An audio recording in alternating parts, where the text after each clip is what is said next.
আজকে দুই আম্বানি ভাইয়ের মধ্যে দুজনেই কত 54 কোটি টাকা করে পেয়েছিল, সামথিং এরকম ভাবে।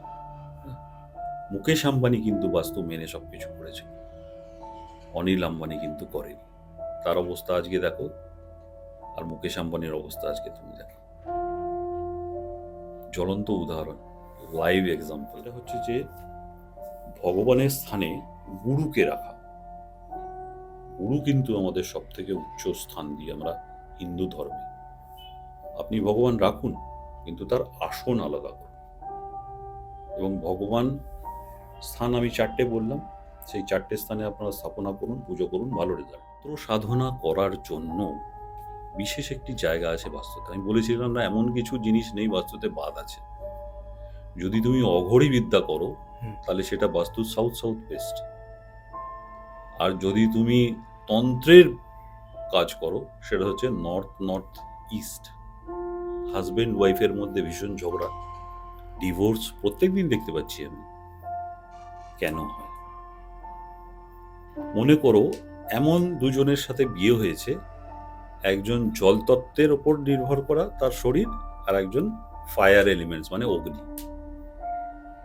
তাহলে অগ্নি আর জলের কোনোদিন ম্যাচ খায় না। রাধা এবং কৃষ্ণের কি তাদের সম্পর্ক ছিল বা ইত্যাদি, সেটা আমি আর ইলাবোরেট করলাম না, কিন্তু এটা হয়। কারণ কি? বাস্তুর কারণ আমি বলবো, ঠিক আছে? ওইটাকে বলা হয় অ্যাট্রাকশন জোন। যদি ওখানে আমরা হাজব্যান্ড ওয়াইফের ছবি লাগিয়ে রাখি তাহলে তাদের দুজনের মধ্যে ভালো বন্ডিং হবে, কিন্তু যদি অন্য কিছু লাগাই সেটা কিন্তু অ্যাট্রাক্ট হয়ে যায়। ক্যাফেতে কাস্টমার দরকার হয়, তুমি উত্তর দিকে একটা নীল রঙের বাল্ব লাগিয়ে দাও, ঠিক আছে? উত্তর দিক আমাদের অপরচুনিটিস এবং মানি দেয়, সেটা হচ্ছে আমাদের ওয়াটারের জায়গা। কেমন? রেগুলারের ক্যাশ, তোমার ক্যাফে খোলো, রেস্টুরেন্ট খোলো, রেগুলার একটা ট্রানজাকশন তোমার থাকে, সেটা হচ্ছে আমার সাউথ। করছে কেন? ইনকামের জন্য। যদি ক্লায়েন্টস না আসে, ইনকাম হবে না, রেস্টুরেন্টটা 6 মাস পর বন্ধ হয়ে যাবে, ক্যাফেটা বন্ধ হয়ে যাবে। তা আমাদের কাজটা হচ্ছে ওইখানে। তুমি ভালো করে সাজিয়ে নিলে রেস্তোরাঁটা, উইদাউট এনি কনসালটেন্সি, ইন্টেরিয়ার ডেকোরেশনকে দিয়ে তুমি একটা ভালো ঝাঁচকচকে একটা রেস্টুরেন্ট বানালে, কিন্তু তার মধ্যে আমি গিয়ে দেখলাম ভর্তি বাস্তু দোষে ভর্তি, যেখানে কাস্টমার তো দূরের কথা, ছেড়ে দেওয়া অনেক কিছুই হতে পারে। তো নমস্কার বন্ধুরা, কেকে পডকাস্টে আবার স্বাগত জানাই। আজকে আমাদের সাথে কে আছে তাই জন্য তো ক্লিক করেছেন, Sandeep sir, Sandeep D Chakraborty sir. তিনি আজকে আমাদেরকে বলবে যে বাস্তুতে কি কি করলে আপনার কি কি ক্ষতি হতে পারে। হ্যাঁ, আজকে আমরা নেগেটিভ কথাই বলবো, কিন্তু সেটা শোনার পর আপনারা আপনার বাস্তুকে পজিটিভলি এগিয়ে যেতে পারবেন এবং চাইছেন যে কি করলে ভালো হতে পারে। এবং স্যারের অনেক রকম বিষয়ে স্যারের কাছে যদি আপনারা শিখতে চান, যারা চাইছেন যে আমি একটু বাস্তু শিখে একটু রোজগার করতে পারি, তার জন্য স্যারকে কন্ট্যাক্ট করতেই হবে। এখানে আমার একটা বিষয় হচ্ছে, যেটা হচ্ছে ধরুন আপনার বাড়িতে অনেক রকম অন্য আত্মা বা প্রেতাত্মা, ভূত দেখতে পাচ্ছেন, সত্যি কি সেটাই? নাকি আপনার বাস্তুতে যেখানে যেটা দেওয়ার দরকার ছিল না সেটাই রেখেছে? তার জন্য কিন্তু স্যারকে কন্ট্যাক্ট করতে হবে। আমার যেখানে কথা শেষ হবে তারপর স্যারের নাম্বার বাঁদিকে দেওয়া থাকবে, আপনারা কন্ট্যাক্ট করবেন। কিন্তু স্যার যেভাবে আমাদের সাথে কন্ট্যাক্ট করে সেই নাম্বারটা অলওয়েজ ব্লিঙ্ক করে। আপনারা জানেন কীভাবে এখানে এসে ভালো তথ্য সারা বিশ্বের বাঙালির কাছে দেওয়ার জন্য, বা ধরুন কোনো প্রমোশনাল কাজ বা কোনো স্পিরিচুয়াল গাইডেন্স চাইছেন, তার জন্যও কন্ট্যাক্ট করতে পারেন, আর ডাইরেক্ট স্যারের কাছে।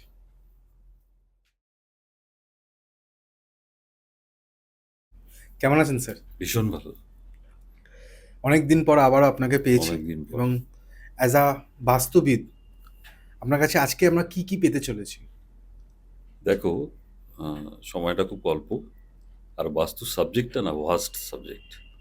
তো এই অল্প সময়ের মধ্যে আমি এমন কিছু দিতে চেষ্টা করব যেটা আমাদের দর্শকদের ভীষণ ভীষণভাবে কাজে লাগবে। কেমন? তারা কি কি ভুল করছে বাস্তুতে, কি কি ঠিক করছে, আদৌ নিজের বাস্তু নিজে করা উচিত কিনা, ইত্যাদি নানান বিষয় নিয়ে। আর কিছু গল্প বলতে পারো, কেস স্টাডিজ বলতে পারো, যারা উপকার পেয়েছে, কেমনভাবে পেয়েছে, কি করে আমাকে পেলো, আমি গিয়ে তাদের কীরকম কি করলাম, তারপরে এখন তারা কে যাবে, এরকম বিভিন্ন রকমের জিনিস নিয়ে আমরা আজকে আলোচনা করব। নিশ্চয়ই। কেমন? স্যার, আপনি কমার্শিয়াল কাজও তো করেন। অবশ্যই। আমার কমার্শিয়াল কাজের আমি আগের এপিসোডেও বলেছি, আমি উড়িষ্যায় আমার বিরাট একটা প্রজেক্ট চলছে অলরেডি, সেখানে ম্যানুফ্যাকচারিং ইউনিট হচ্ছে। হয়ে গেছে স্যার কাজটা? চলছে, এটা তো অনেক বড় একটা ফ্যাক্টরি না, হুম। প্রায় 41 একরসের উপর একটা ম্যানুফ্যাকচারিং ইউনিট, এটা তার পাওয়া মানে যায়। 1.5-2 বছর লেগে যাবে ওটা।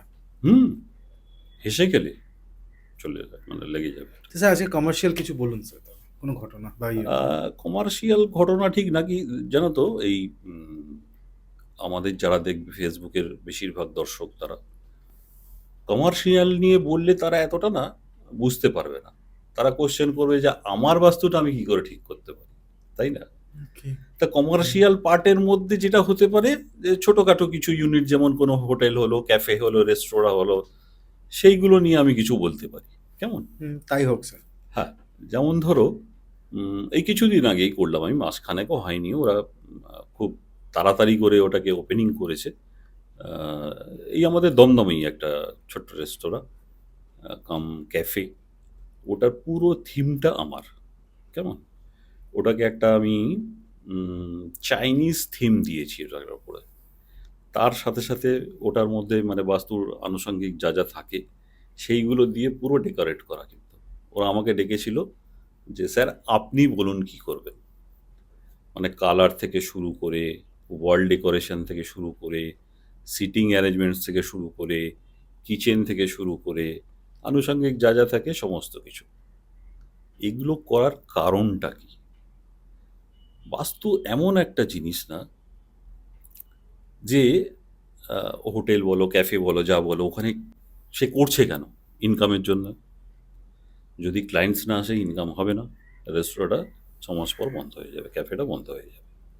তা আমাদের কাজটা হচ্ছে ওইখানেই। তুমি ভালো করে সাজিয়ে নিলে রেস্তোরাঁটা, উইদাউট এনি কনসালটেন্সি, ইন্টেরিয়ার ডেকোরেশনকে দিয়ে তুমি একটা ভালো ঝাঁ চকচকে একটা রেস্টুরেন্ট বানালে।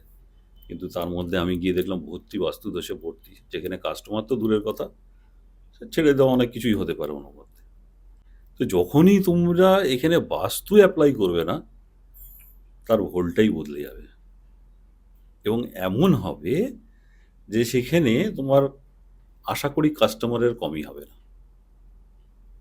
তার জন্য আমি আমার যারা নতুন সেট আপ করতে চাচ্ছ তাদেরকে আমি দুটো তিনটে একটাই টিপস দিচ্ছি। যেমন দেখো, আমাদের কাস্টমার মানে ক্যাফেতে কাস্টমার দরকার হয়, তুমি উত্তর দিকে একটা নীল রঙের বাল্ব লাগিয়ে দাও, ঠিক আছে? উত্তর দিক আমাদের অপরচুনিটিস এবং মানি দেয়, সেটা হচ্ছে আমাদের ওয়াটারের জায়গা। কেমন? রেগুলারের ক্যাশ, তোমার ক্যাফে খোলো, রেস্টুরেন্ট খোলো, রেগুলার একটা ট্রানজাকশন তোমার থাকে, সেটা হচ্ছে আমার সাউথ ইস্ট। ওখানে একটা লাল রঙের বাল্ব জ্বালিয়ে দাও। তোমার ক্যাফেতে যারা আসছে তাদের সাথে একটা বন্ডিং, তাদের সাথে একটা রিলেশন তৈরি করার জন্য তোমার ক্যাফের সাউথ ওয়েস্টে একটা হলুদ রঙের বাল্ব জ্বালিয়ে দাও।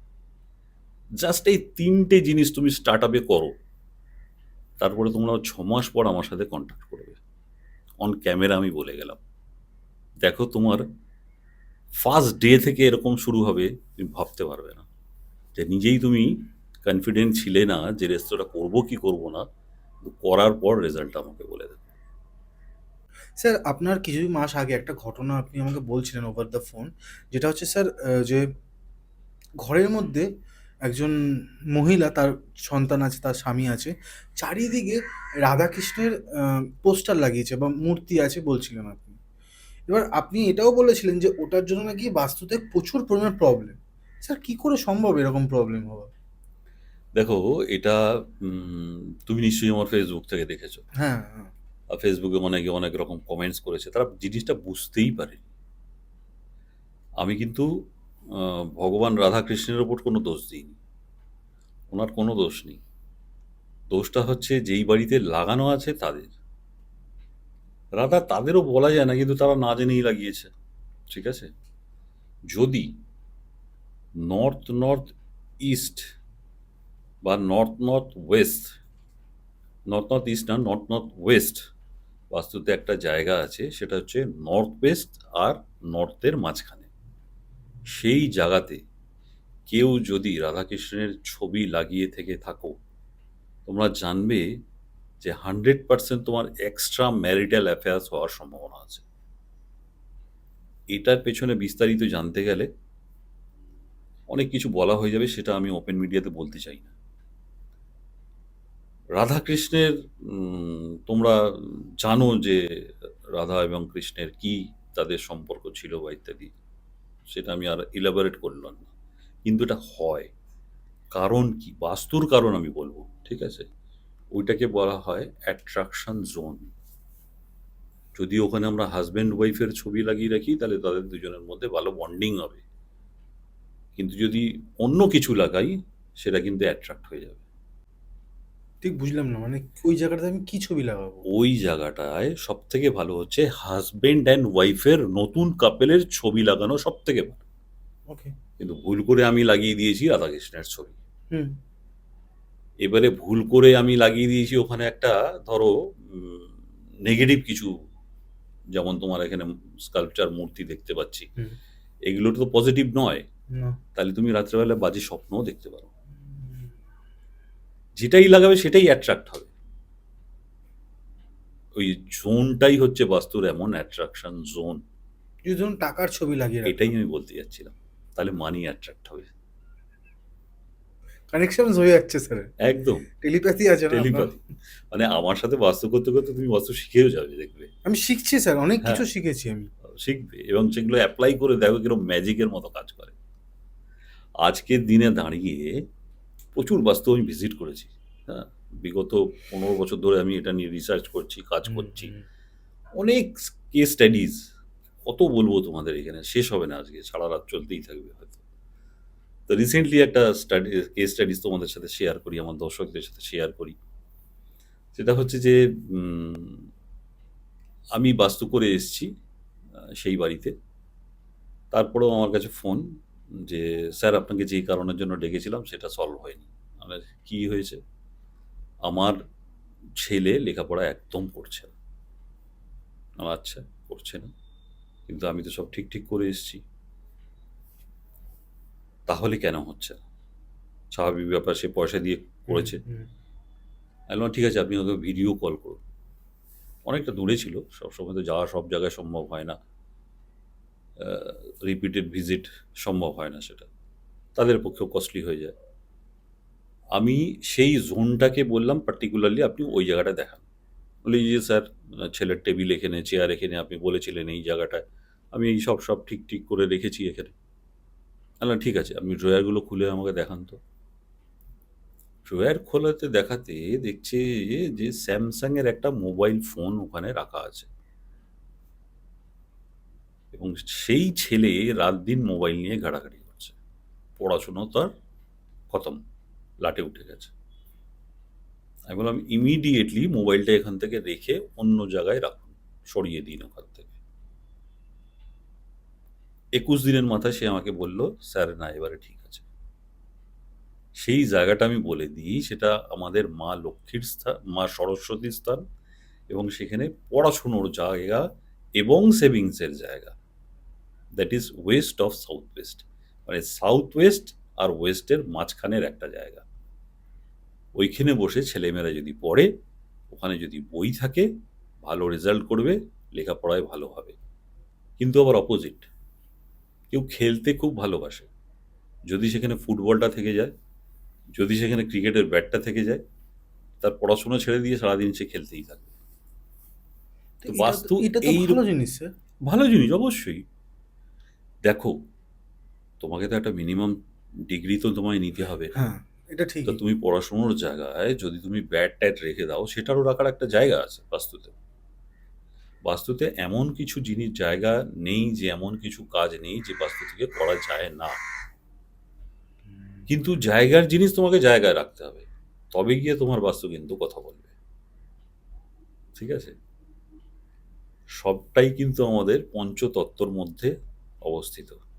যেমন হচ্ছে জল, বায়ু, অগ্নি, পৃথ্বী, আকাশ। এই তিনটে কিন্তু আমাদের বডিতে আছে, আর বাকি আকাশ ওপরে আছে, আর ভূমি নিচে আছে, পৃথ্বী আমাদের পায়ের তলা, আমরা হেঁটে যাচ্ছি।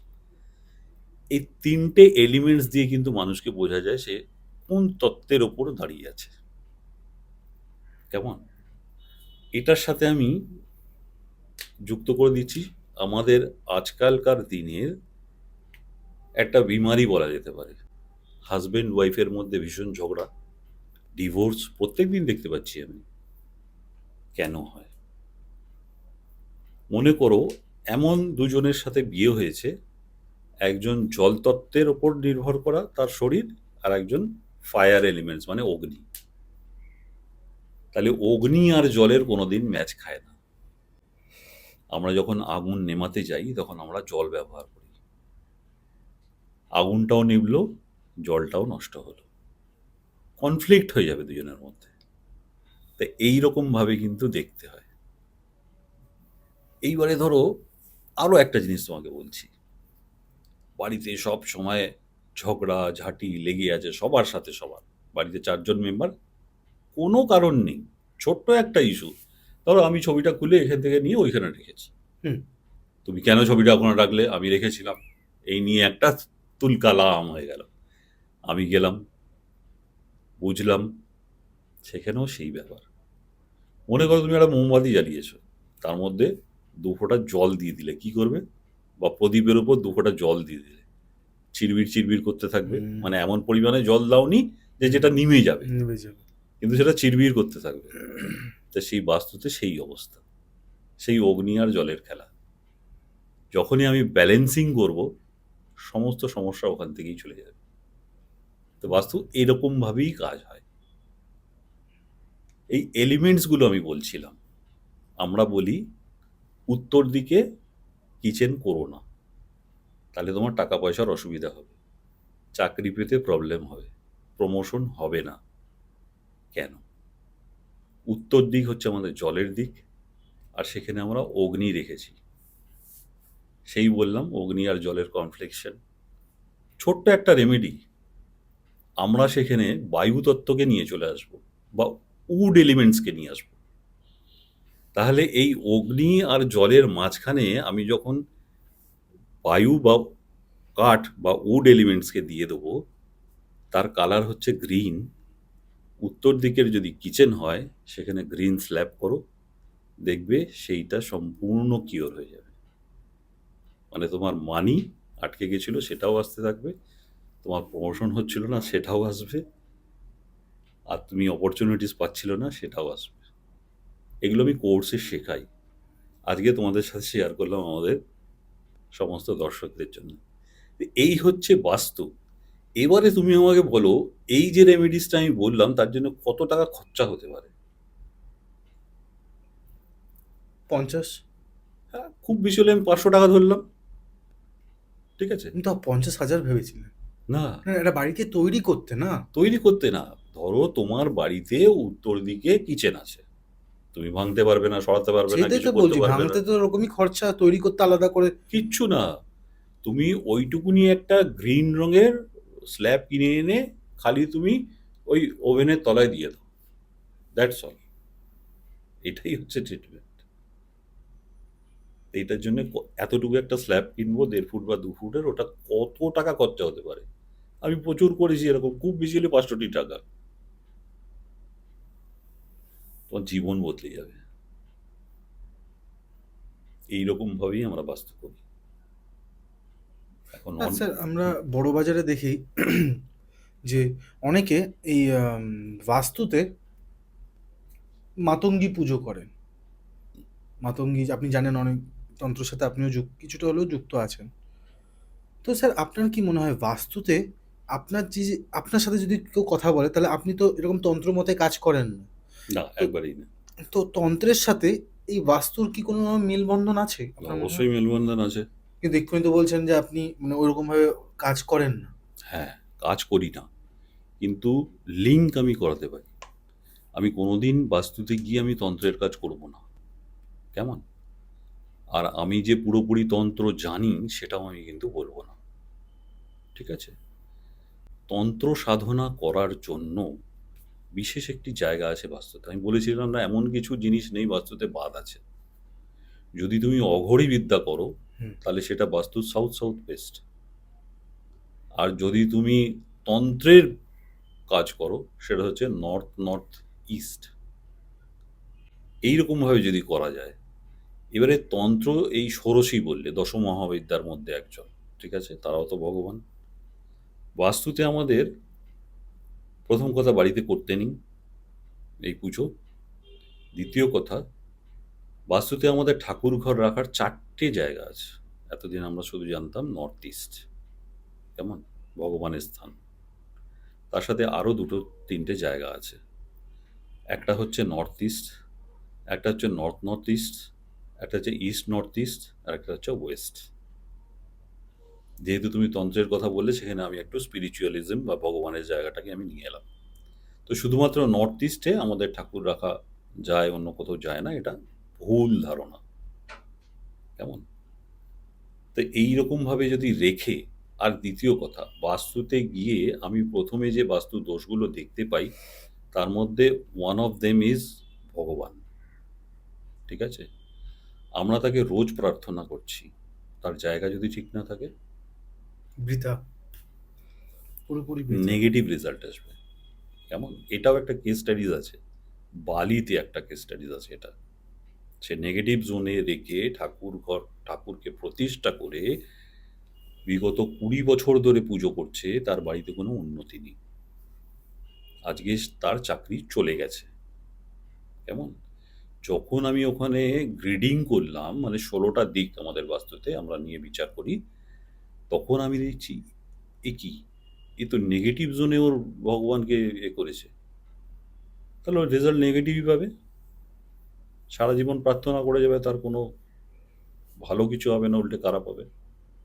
আমি বললাম ইমিডিয়েটলি সরাবো জায়গাটা। এইরকমভাবে বাস্তুর কাজ হয়। আমি প্রতিষ্ঠা করে দিলাম, ঠাকুর প্রতিষ্ঠা মানে বুঝতে পারছো, একটা মা কালীকে প্রতিষ্ঠা করেছিল জায়গাটা ঘরের মধ্যে। দরকার নেই তো, এগুলো তো রীতি এগুলো নেমে তো সবকিছু মেনে করতে হয়। অবশ্যই তার দিক আছে, তার সময় আছে। হ্যাঁ, এই বিভিন্ন রকম বলতে গেলে এখন এটা নিয়ে অনেক বলা হয়ে যাবে, যাই হ্যাঁ হোক হ্যাঁ। আমি সেটা যাচ্ছি না। আমি যেটা দেখতে পারি প্রথম বাস্তু দোষ, সেটা হচ্ছে যে ভগবানের দিকে দৃষ্টি। অর্থাৎ ওখানে একটা ভগবানের সুপার মার্কেট বানানো হয়। হ্যাঁ, কিরকম, কোন ভগবান নেই ওখানে, মা কালী, মা তারা,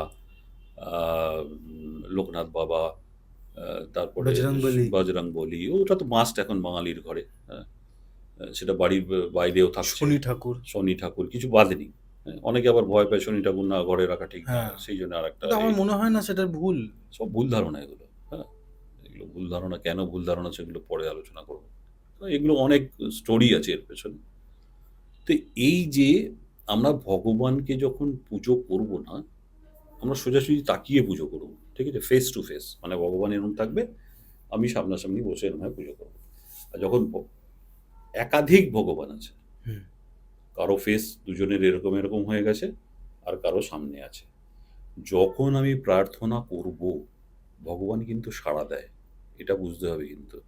হুম, কিন্তু যখন ওটা কি একটা শক্তি, আমরা তাকে আহ্বান জানাচ্ছি, যখন আসবেন উনি। কারণ কি, যখন আমরা প্রার্থনা করি, যখন আমরা আহ্বান করি, তখন কিন্তু একটা গুড ফিল আমরা পাই। গুড ফিলটা কি, ওটাই হচ্ছে গুড এনার্জি। যখনই সেই ক্লাটার দেখবে না, মানে ভগবানদের একবারে ছড়িয়ে ছিটিয়ে একবারে, মানে অতিভক্তিতে, মানে একদম জায়গাটা নষ্ট করে দেওয়া, যখনই ফেস টু ফেস হবে দুটো শক্তি একসাথে, তখনই কিন্তু ওখানে ক্ল্যাশ বাঁধবে। তুমি কিন্তু রেজাল্ট উল্টো পেতে থাকবে, তুমি বুঝতে পারছো না কোথা থেকে কি হচ্ছে। একজনকেই রাখবে। আর একটা যেটা ভুল, সেটা হচ্ছে যে ভগবানের স্থানে গুরুকে রাখা। গুরু কিন্তু আমাদের সব থেকে উচ্চ স্থান দিই আমরা হিন্দু ধর্মে। আপনি ভগবান রাখুন, কিন্তু তার আসন আলাদা করুন। এবং ভগবান স্থান আমি 4টে বললাম, সেই 4টে স্থানে আপনারা স্থাপনা করুন, পুজো করুন, ভালো রেজাল্ট। গুরুরও একটি স্থান আছে, সেটা হচ্ছে আমাদের ওয়েস্ট, পশ্চিম দিক। গুরুকে সেখানে রাখতে হবে। সেখানে রেখে যদি আমরা পুজো করি, দারুণ ফল পাওয়া যায়। তুমি যা চাইবে তাই পাবে। জায়গাটাই এরকম। বাহ। তো এইরকমভাবে বাস্তুতে ফাইন্যান্স থেকে শুরু করে, রিলেশন থেকে শুরু করে, হেলথ থেকে শুরু করে, যা চাইবে তুমি তাই পাবে। সেটা ঠিক হতে পারে। আর যদি নিজের বাস্তু নিজে ঠিক করতে যাও, আর যদি কম্পাউন্ডার তোমার বাড়ির বাস্তু ঠিক করতে চায় তাহলে কিন্তু একটু মুশকিল আছে ব্যাপারটা। যতটাই ভালো রেজাল্ট পেতে পারো ততটাই রিভার্স খারাপ রেজাল্ট পেতে পারো। স্যার, আমার একটা জিনিস জানবার আছে যে আজকালকার দিনে মানুষরা একটু ভৌতিক বিষয়গুলো নিয়ে একটুখানি বেশি আলোচনা করে, হুম বা অনেক সময় কি করে, যখন আপনি বলছেন মূর্তি, অনেক জায়গায় মূর্তি হুম রাখা উচিত না, হুম কিন্তু লোকেরা যখন একটু পুরুলিয়া সাইডে যায়, হুম শান্তিনিকেতন যান, হুম বা আরো বিদেশে কিছু কিছু জায়গায় যান, সেখান দিয়ে মূর্তি নিয়ে আসেন, হুম এবং কিছু কিছু প্লেসগুলো থাকে যেগুলো প্লেস তারা জানে না, হুম জাস্ট পুট আপ করে দিল, হুম যার ফলে কি হয়, ঘরের মধ্যে একটা নেগেটিভিটির একটা ফ্লো থাকে, হুম বা ভৌতিক একটা আমরা চলাফেরা দেখতে পাই। একদম। তো এটা কি একটু বলবেন স্যার, কারণটা হুম কি, বা কিভাবে রাখলে ভালো হতে পারে? খুব ভালো কোশ্চেন করেছো তুমি। বিশেষ করে আমি বলতে চাই যে ছৌ নৃত্য দেখেছো তোমরা, হুম, ঠিক আছে? হুম, সেখানে রাক্ষসের মূর্তিও থাকে, সেখানে ভগবানের মূর্তিও থাকে। সেইগুলো পরে তারা ডান্স করে। এটা একটা কালচার, ঠিক আছে? হুম, এইবারে আমি তোমাকে আর একটা কথা বলি যে রায়বাড়ি, ঠিক আছে? কলকাতার বুকে অনেক রায়বাড়ি আছে। সেই রকমই রায়বাড়ি আমাদের বেহালায় একটা আছে। সেই বাড়িতে কোনো মানে স্কাল্পচার না, ধরো হরিণের কাটা মাথা আছে। হুম। আগেকার দিনের এটা রায়বাড়ি তো মানে হচ্ছে বিশাল থাকতোই স্যার, ব্যাপার, তার রাজার মতো আর কি, হ্যাঁ? জমিদার ফ্যামিলি আর কি। জমিদার ফ্যামিলি, রায় উপাধি, রায় চৌধুরী উপাধি ব্রিটিশরা আমাদেরকে দিত, যারা ওই পা চাটতো আর কি। তো সেই ক্ষেত্রে অনেক এরকম গলা কাটা কাটা মূর্তি এরকম আছে। আজকের দিনে দাঁড়িয়ে তাদের বাড়িটা আছে, কিন্তু মেম্বার নেই বাড়িতে, জানো?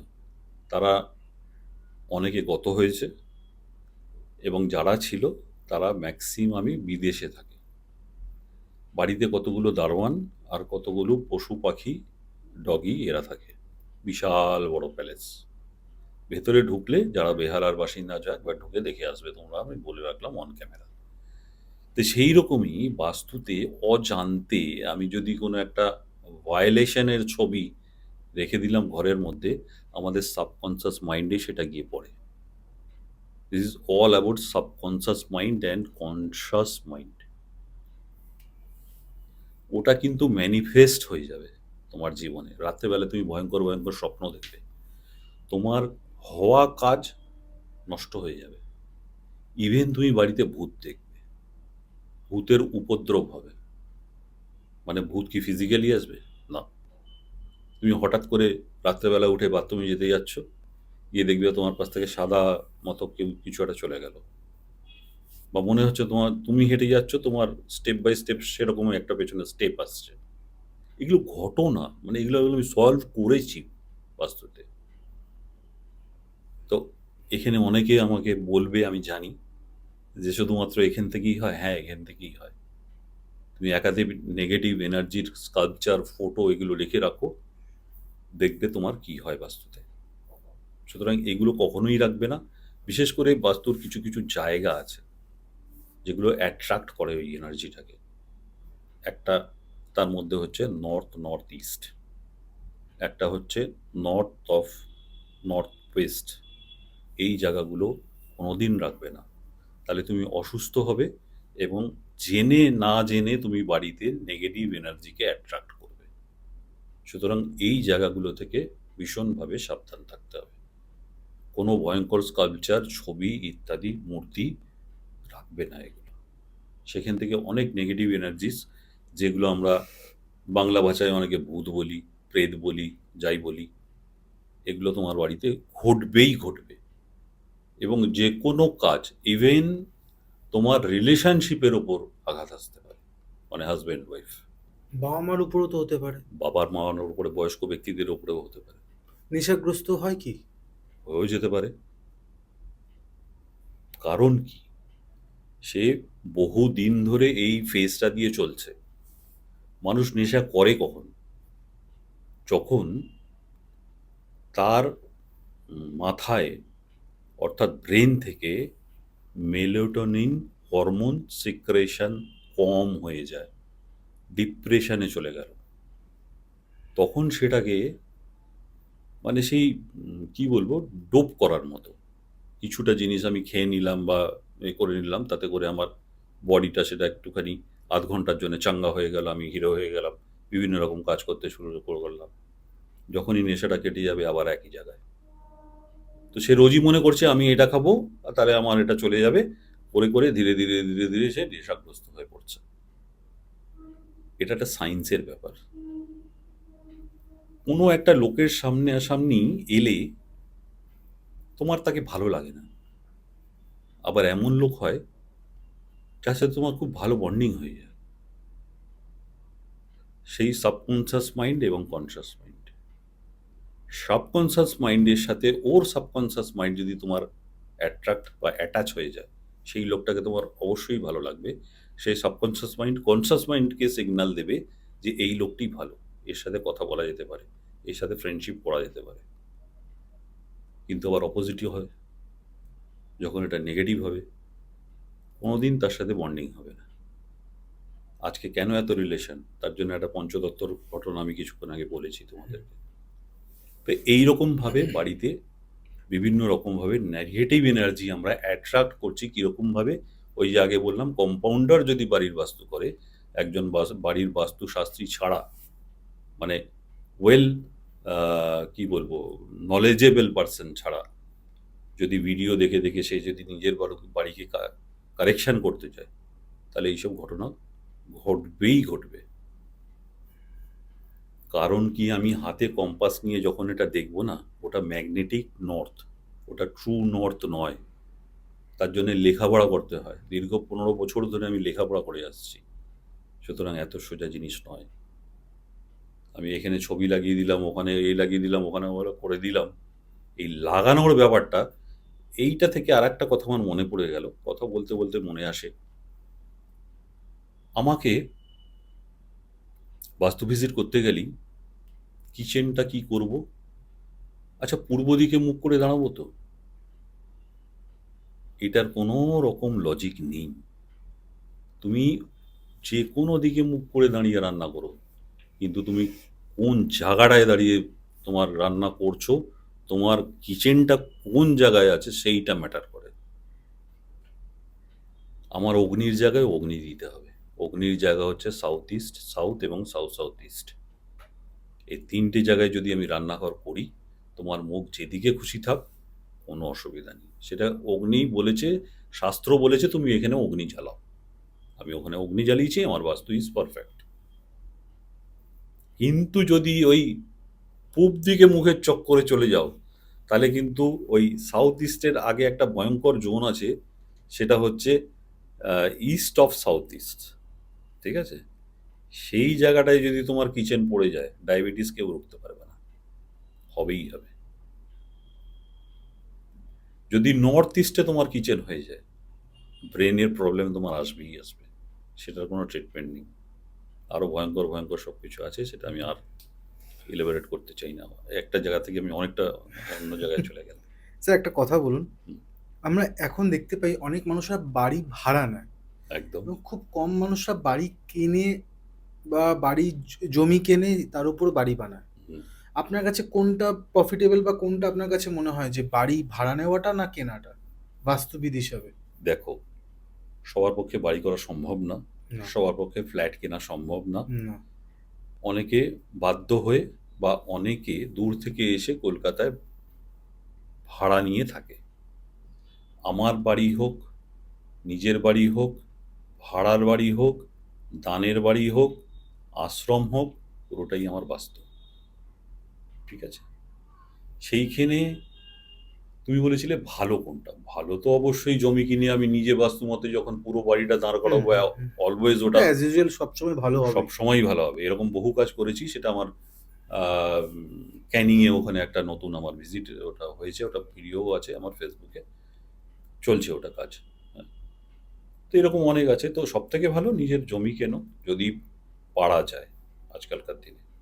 বাস্তুমতে বাড়ি করো, প্রসপারিটি তোমার কেউ আটকাতে পারবে না। ওই প্রোভাইডেড একজন ভালো বাস্তুশাস্ত্রী দরকার। ডাক্তারের জায়গায় যদি কম্পাউন্ডার আসে, তাহলে সেক্ষেত্রে ওটা ঘেটে হয়ে যাবে। মানে নিজে যদি ভাড়াও নাও, সেটাকে সুস্থ সবলভাবে পরিষ্কার পরিচ্ছন্ন করে অবশ্যই, রাখো, অবশ্যই। যাতে সেটা পসপেরিটিস থাকে তোমার কাজের সাথে সাথে। বাস্তুর কনসেপ্টটা কি বলতো? যে আমি যেখানে থাকছি, শুধুমাত্র বাড়িতে থাকা তো নয়, আমার তো অনেক চাহিদা আছে জীবনে। হুম। আমি একটা ভালো চাকরি করব, আমি একটা ভালো গাড়ি কিনবো, এই ফ্ল্যাট থেকে আমি আরেকটা ভালো ফ্ল্যাটে যাব, ঠিক আছে? আমার মানি আসবে। তো এই জিনিসগুলো পেতে গেলে তোমাকে যেমন লেখাপড়া করতে হবে, মেহনত করতে হবে, তবে এগুলো পাবে। তার সাথে, সাথে বাস্তুটাও কিন্তু ওতপ্রোতভাবে জড়িত। এই যে বললাম দিক অনুযায়ী যখন যেই জিনিসগুলো রাখবে, সেটাই কিন্তু তোমার বাস্তু ঠিক করবে এবং ভুলও করে দেবে, হুম। যদি তুমি উল্টো করো। কেমন? আমরা জানি পঞ্চতত্ত্ব, ঠিক আছে? জল, বায়ু, অগ্নি, পৃথ্বী, আকাশ ইত্যাদি এরমভাবে চলে।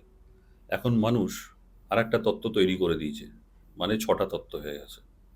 সবাই ওই ৬ নম্বর তত্ত্বর পেছনে দৌড়চ্ছে। সেটা হচ্ছে মানি। ঠিক আছে? তো এইগুলো ঠিক থাকলে তো স্যার মানি অটোমেটিকলি আসবে। টাকা এমন একটা জিনিস যেটা আমার সবসময় কাজে নাও লাগতে পারে, আবার লাগতেও পারে। ঠিক আছে? হিউজ মানি সবার পক্ষে সম্ভব নয়। কিন্তু আমরা তার পেছনে দৌড়চ্ছি। কিন্তু আমি যদি ওই জায়গাটাকে ছেড়ে দিয়ে টাকাটাকে যদি আমার পেছনে দৌড় করাতে পারি, কিরমভাবে? সেটাও বাস্তব। তোমার পঞ্চতত্ত্ব যদি ব্যালেন্স থাকে না তোমার বাড়িতে, কারো ক্ষমতা নেই তোমাকে আবার নিচে টেনে নামানোর। তুমি উঠতেই থাকবে, উঠতেই থাকবে, উঠতেই থাকবে। আজকে ২ আম্বানি ভাইয়ের মধ্যে দুজনেই কত ৫৪ কোটি টাকা করে পেয়েছিল, সামথিং এরকম হবে। হ্যাঁ? মুকেশ আম্বানি কিন্তু বাস্তু মেনে সবকিছু করেছিল। অনিল আম্বানি কিন্তু করেনি। তার অবস্থা আজকে দেখো, আর মুকেশ আম্বানির অবস্থা আজকে তুমি দেখো। জ্বলন্ত উদাহরণ, লাইভ এক্সাম্পল। সবাই বলে আম্বানির বাড়ি বাস্তুমতে তৈরি আছে। সবাই তো মিথ্যা কথা বলতে পারে না। সব মিলিয়ে দেখা যাচ্ছে না, গুগলে তো ছবি আছে সব জায়গাগুলোর সব মধ্যে। জায়গায় গুগলে সার্চ করলেই পেয়ে যায়। এবং তার হুম। তার বিভিন্ন রকম কাজকর্ম আমরা দেখতে পাচ্ছি। শুধুমাত্র তিনি একা নয়, তার পরিবার পুরো তার সাথে জড়িত আছে। বিভিন্ন রকম তারা কাজকর্ম করে। সেই রকম বাস্তু কিন্তু তোমাকে কোটিপতি করতে পারে। আবার তোমাকে ফুটপাতেও নামিয়ে দিতে পারে। একটা ভুল, জানবে তুমি সেটা মারাত্মক ভুল করে ফেলেছো। আর সেখান থেকেই তোমার পতন শুরু। হ্যাঁ, তুমি বলবে অ্যাস্ট্রোলজি, আমি বলবো হ্যাঁ, অ্যাস্ট্রোলজিও কিছুটা কাজ করে, কিন্তু আগে বাস্তু। স্যার, আপনি কিছুক্ষণ আগে একটা কথা জায়গায় বললেন যে কয়েকটা স্থানে যদি আমি কিছু কিছু ছবি, মানির ছবি লাগিয়ে রাখি, বা কিছু কিছু স্থানে যদি আমি ভগবানের ছবি লাগিয়ে রাখি, তাহলে আমাদের ঘরের মধ্যে একটা প্রসপারিটিস দেখা যাবে, বাস্তু হিসাবে ভালো। এটা কি কোনো রকমভাবে আপনি করে দেন কি? ওটার উপর কোনো মন্ত্র চ্যান্ট করে দেন, নাকি ডাইরেক্ট যদি ছবিটাই আমি লাগিয়ে দিলাম, আজকে কেউ শুনলো, শুনে জাস্ট ওখানে ছবিটা লাগিয়ে দিল, তাহলেও হবে? একদম। দেখো, বাস্তুটা কোনো পুজো পাঠ, কোনো তন্ত্রবিদ্যা এগুলো কিছু নয় কিন্তু। হ্যাঁ? আমরা পুরো বাস্তুটা, ধরো তোমারই বাস্তু আছে। তোমার একটা ফ্লোর প্ল্যান থাকবে। সেই ফ্লোর প্ল্যান অনুযায়ী ডিগ্রি নিয়ে তার মধ্যে ১৬ খানা ডাইরেকশনস বার করতে হয়, পিন পয়েন্টেড। একটা ডাইরেকশনসের মাপ হচ্ছে 22.5 ডিগ্রিজ। ওর থেকে তুমি ২ ডিগ্রি বাইরে চলে যাবে, তোমার পুরো জিনিসটা কেটে চলে যাবে। সেই জায়গা অনুযায়ী যদি আমি সেই ফটোস বলো, স্কাল্পচার বলো, মূর্তি বলো, যাই বলো, সেই জায়গাটা যদি আমি প্লেস করতে পারি, রেজাল্ট অনিবার্য। কিছু 3D হয়, কিছু 2D হয়। 2D বলতে ছবিগুলোকে, আর স্কাল্পচার হচ্ছে 3D। এইরকমভাবে বিভিন্ন রেমেডি করে কিন্তু আমরা বাস্তুকে আবার ঠিক জায়গায় নিয়ে আসতে পারি। কেন করি ওগুলো আমরা? এর মধ্যে প্রকৃতির অনেক যোগাযোগ আছে। বিভিন্ন জীবজন্তুর ছবিও আমরা বা স্কাল্পচার সেখানে ইউজ করি, কিন্তু ফুল বডি। সেখানে বেশিরভাগই দেখতে পাবে যে কামধেনু গাই, একটা এক্সাম্পল দিলাম। কিন্তু আমরা বাজারে যে কামধেনু গাই দেখছি না, তার সাথে একটা বাছুর থাকে। সেই রকম হলে কিন্তু হবে না। বাছুরটা হতেই হবে। হতে হবে না, ওটা ঠিক নয়। কামধেনু গাই মানে এতদিন আমরা ভুল বুঝে এসেছি। কামধেনু গাই এরকম হতে হবে যার ফেসটা থাকবে হিউম্যান টাইপের। সেই কামধেনু গাই যদি তুমি ঠিক জায়গায় লাগাতে পারো, তাহলে তোমার অনিবার্য রেজাল্ট আছে। আর না পেলে শুধু ছবিটা লাগাও, সেটা হচ্ছে 2D রেমেডিস। কোনো অফিসের ইস্ট অফ সাউথ ইস্টে বা ইস্ট অফ নর্থ ইস্টে, ইস্ট অফ নর্থ ইস্টই ধরো, কামধেনু গাইকে যদি রাখা যায়, সেই অফিসের কিন্তু ইমেন্স প্রসপারিটি হবে। কামধেনু গাই এরকমই একটি জিনিস। এরকম বহু এক্সাম্পল আছে, বহু। সব থেকে বড় কথা বাস্তুর মধ্যে হচ্ছে ব্যালেন্সিং। আমাদের কাজটা কি? আমাদের ওখানে গিয়ে বাস্তুতে গিয়ে কোনো ম্যাজিকের ছড়ি ঘড়িয়ে দিয়ে বাস্তু ঠিক করে দিলাম, এটা নয়। কেমন? সম্ভবও না। সম্ভব নয়। আমি এমন কোনো একজন যোগী ব্যক্তি নই যে তার বাড়িতে আমি পায়ে ধুলো ফেললাম আর সে পরের দিন থেকেই বড়লোক হয়ে গেল। একদমই না, হয় না। হয় না এটা। এর মধ্যে সায়েন্স আছে। লোকেরা এখানে অনেক লোকেরাও আছে না স্যার, যেটা হচ্ছে যে মানুষরা এটা ভাবে যে আমি আজকে এনার পডকাস্টটা দেখলাম, ইনি আজকে এটা বললো, আমি করলাম, আমার 1 সপ্তাহের মধ্যে রেজাল্ট চাই। ওই যে বললাম যে কোনোদিন কম্পাউন্ডার আর ডাক্তারের মধ্যে অনেক তফাৎ আছে, ঠিক আছে? কম্পাউন্ডারের একটা লেভেল আছে, সে তোমাকে বড় জোর ইঞ্জেকশনটা দেওয়া শিখেছে, সেই ইঞ্জেকশনটা দিতে পারবে। অপারেশন করতে পারবে। অপারেশন কোনোদিন সে করতে পারবে না। সে তোমাকে ভালো ওষুধও প্রেসক্রাইব করতে পারবে না, কারণ তার বিদ্যা তো নেই, সেই বিদ্যা তো ইঞ্জেকশনের ওপরেই দাঁড়িয়েছে তার। স্যার এবং সায়েন্স নিয়ে কিছু বলছি। হ্যাঁ, সেই ইঞ্জেকশনটা তো রেকমেন্ড করছে ডক্টর, তবে হ্যাঁ। সে গিয়ে পুশ করছে এতটুকু। সেই রকমই তুমি বাজার থেকে একটা ছবি দেখলে, আরে ইনি তো বলেছিলেন এই ছবিটা এখানে লাগালে ভালো হয়, কম্পাউন্ডার এনে আমি ছবিটা লাগিয়ে দিলাম। আরে লাগালেই তো ভুল জ্বালায়, নয় কোনো এফেক্টিভ হবে না, নয় ব্যাড এফেক্ট পাবে। এত সিম্পল। কারণ ডিগ্রি খোঁজাটাও একটা হ্যাঁ, জ্ঞানের ব্যাপার এখানে। হ্যাঁ। ডিগ্রিটা আমি তো সহজে গুগল, পাওয়াটা এই খুব যে কষ্টকর। সায়েন্সের কথা বলছিলাম, গুগল আর্থ প্রো, হুম। সেইখান থেকে আমার বাড়ির ডিগ্রি নিতে হয়। ডিগ্রি নিয়ে সেইটাকে শক্তিচক্র দিয়ে অ্যালাইন করে 16টা ডাইরেকশন বার করতে হয়। তারপরে সেখান থেকে দেখে আমরা ট্রিটমেন্ট করি। তার কোথায় জলতত্ত্ব খারাপ আছে, কোথায় অগ্নিতত্ত্ব খারাপ আছে, কোথায় টয়লেট আছে, কোথায় কিচেন আছে, কিচেনের আনুষঙ্গিক ব্যাপারগুলো, টয়লেটের আনুষঙ্গিক ব্যাপারগুলো, সেখানে ছোট ছোট ছোট ছোট কালার্স এবং স্ট্রিপসের রেমেডি করে তাদেরকে আবার সেই জায়গাটাকে ঠিক করে দেবো। That's all. মানে এই পঞ্চতত্ত্বর যে সার্কেলটা ভেঙে গিয়েছিল, সেইটাকে আবার জুড়িয়ে দেওয়া, যাতে আবার সেটা চলতে শুরু করে। সেটা তো আমরা চোখে দেখতে পাই না, আমরা অনুভব করতে পারি। কোথা থেকে অনুভব করতে পারি? আমাদের চাকরিটা চলে গেল, ব্যবসা ভালো চলছিল, হঠাৎ করে ডাউন। ওই যে বললাম, আমি জানি না, হঠাৎ করে বাড়িতে এনে একটা কিছু লাগিয়ে দিয়েছি, আমার মনে হয়েছে বাড়িটা ছোট হচ্ছে, একটুখানি আমি এক্সটেন্ড করে দিলাম।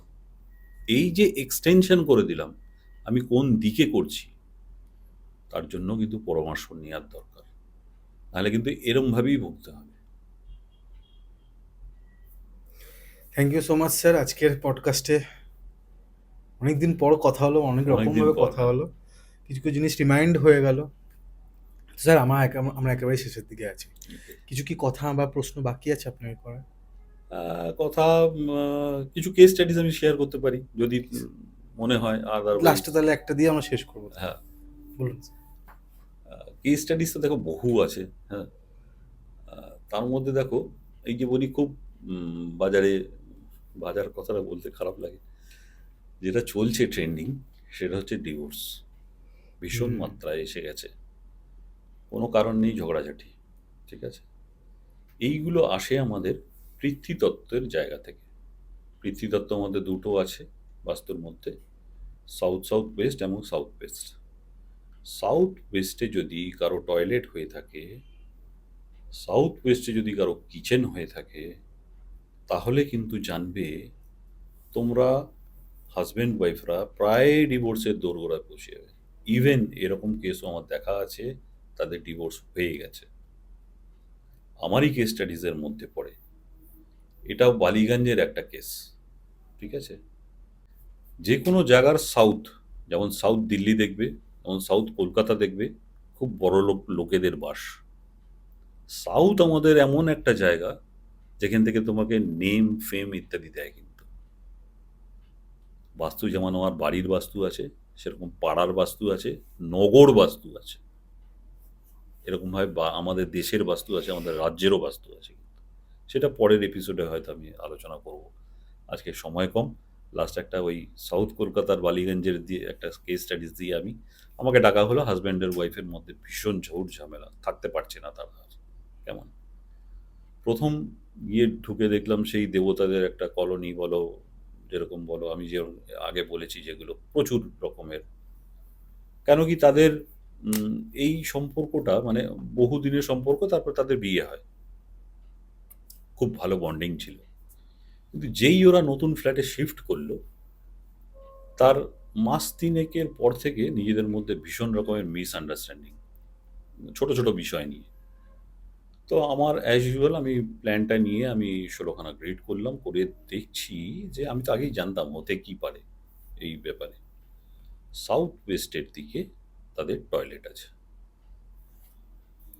সেই সাউথ ওয়েস্টের টয়লেট কিন্তু ট্রিট করা ভীষণ ডিফিকাল্ট, হয় না বলা যেতে পারে। যেমন নর্থ ইস্ট এরকম south West, sorry south east বলেছি না, ওটা সাউথ ওয়েস্ট। সেখানে যাই হোক আমি কিছু ট্রিটমেন্ট করলাম এবং তাদেরকে ফার্স্ট প্রায়োরিটি দিলাম যে যদি আপনাদের শিফট করার কোনো জায়গা থাকে সেটা কোন জায়গাতে করলে ভালো হবে সেটা অ্যাডভাইস করলাম। তাদের সাথে হয়তো ভগবান কিছুটা ছিল, সেই জন্য ওদের জায়গা ছিল, সেই টয়লেটটাকে শিফট করালো। করার এই 1.5-2 মাস পর থেকে আমার কাছে ফোন আসে, পরে 1.5-2 মাস পরে, যে স্যার এখন না আমরা অনেক ভালো আছি, আমাদের আর কোর্ট পর্যন্ত যেতে হয়নি। মানে এমন অবস্থা হয়েছিল যে প্রায় নোটিশের দিকে যাচ্ছে আর কি, যে না আর থাকবো না, এবারে লিমিট বেরিয়ে যাও। তো এইরকম ভাবে তারা আজকে দিনে দাঁড়িয়ে ভালো মতো সংসার করছে। ভালো আছে তারা। একদম তা দারুণ। কবেকার স্যার এটা? বেশি না, এই ধরো বছর খানেকের কেস স্টাডিজ হবে এটা, তাও হবে মানা না, অ্যাপ্রক্সিমেটলি। মানে আপনি বলতে চাইছেন সাউথে যদি যারা বাড়ি কেনে তারা একটু বড় লোক হয়? একদম। তোমার বাড়ির সাউথ বেডরুম যদি থাকে হুম। সেইটা ইউজ করো খালি, হুম। দেখো কি হয়। তোমার অনেক বড়ি জমি আছে, সাউথের দিকে বাড়ি করো, সাউথ কলকাতায় চলে যাও, দেখো তোমার প্রসপেরিটি বাড়ে কিনা। কিন্তু স্যার যারা আগেকার দিনে জমিদাররা ছিল বেশিরভাগ তো নর্থে, তো তারা তো ওই সময় নর্থে, ওই সময় কি দশা কলকাতার চলছিল যে ওই সময়টা নর্থে যারা থাকবে তারা বড় লোক হবে? না, তার কোনো মানে নেই। অ্যাকচুয়ালি নর্থ আমাদের টাকা পয়সা দেয়। এটা আমি বুঝতে পেরেছি স্যার, আমি হ্যাঁ। অন্যভাবে জিজ্ঞেস করছি। তখনকার কি সময়টা আলাদা ছিল বলেই এটার ব্যাপারটা? দেখো, সময় আলাদা বলে কিছু নেই, তখন যা ছিল এখনো তাই আছে, সময় তো আর বদলায়নি, ঘড়ির কাঁটা একই রকম চলছে। হয়তো তাদের জীবনযাত্রা অন্যরকম ছিল, এখনকার আমাদের ফার্স্ট লাইফ, ঠিক আছে, হুম। সেই লাইফের সাথে এই লাইফ এখন মেলে না। তখনকার দিনে টিভি ছিল না, মোবাইল ছিল না, এখন সবই আমাদের কাছে হাতে বসে অ্যাভেলেবেল। হুম। হুম। সেই ক্ষেত্রে কিছুটা তো, হ্যাঁ তুমি যেটা বলেছো হয়তো মেবি হতে পারে, বাস্তু তো চেঞ্জ হয়নি। কিন্তু তারা যখন যেরকমভাবে করেছিল, জানবে যে এই যে আজকে আমরা বলি যে ইন্টিরিয়ার, এই ইন্টিরিয়ারটা এসছে কোথা থেকে? স্বয়ং বিশ্বকর্মা, উনি কিন্তু খুব বড় ইন্টেরিয়ার ডিজাইনার ছিল, এবং সেই শাস্ত্র, বাস্তুশাস্ত্র তখন মানে বিশ্বকর্মার সময় থেকে চলে আসে, তারও আগে থেকে। হুম। তো সেই সময় মিস্ত্রিরা কিন্তু কিছু জানতো, যারা ঘর বাড়ি বানাতো তখনকার দিনে। তখনকার দিনের বাড়িঘরগুলো দেখবে যে অনেক বড় বড় জানলা, অনেক বড় বড় দরজা, কেমন এর একটা আলাদা ভাইবস আছে। এখন আমাদের দেখবে সমস্ত সব ছোট ছোট ছোট ছোট হয়ে গেছে, 10x10 ঘর, 10 ফুট হাইট। হ্যাঁ, তুমি বাড়ির হাইট যত বাড়াবে দেখবে তোমার তোমার মধ্যে একটা আলাদা একটা এনার্জি থাকবে। তুমি যত হাইট কমাবে তত মনে হবে এখানে মানে একটা কিরম দম আটকে আসছে, ভীষণ গরম লাগছে, এই ব্যাপারগুলো ফিল করবে তুমি। সুতরাং সেই সময় যারা ছিল তাদেরও পুরনো বাস্তু যদি দেখা যায়, তাহলে সেখানে গিয়েও দেখা যাবে যে হ্যাঁ কিছু তো একটা এর মধ্যে ছিল। Thank you so much sir. আশা করবো আপনাদের এই পডকাস্টটা অনেক ইনফরমেটিভ লেগেছে আপনাদের, কারণ এখানে আমরা সব রকম পজিটিভনেস নিয়ে কথা বলে এখানে অনেক রকমের কথা বলেছি। যাই হোক, নতুন সেটআপে কেমন লাগছে স্যার? দারুণ, খুব ভালো করেছো। Thank you sir. আলো-টালো একটু বেশি হয়ে গেছে আগের না, থেকে। আলো বেশির জন্য না, এই টোটাল একটা যে এনভায়রনমেন্ট Ambience. তৈরি করেছো, অ্যাম্বিয়েন্স তৈরি করেছো। গুড, খুব থ্যাংক ইউ ভালো। Sir, thank you. আশীর্বাদ করবেন আমরা আরো এগিয়ে যেতে পারি একদম, কেকে একদম। পডকাস্ট। তোমরা এগোলে আমরাও তো এগোবো। নিশ্চয়ই। আমি আপনাদের হোস্ট কৌশিক সেন। আজকে আমাদের গেস্ট আবারও Sandeep sir, Sandeep D Chakraborty sir এবং ক্যামেরার পেছনে অ্যাজ ইউজুয়াল কিংশুক স্যার। নমস্কার। নমস্কার, নমস্কার স্যার। নমস্কার।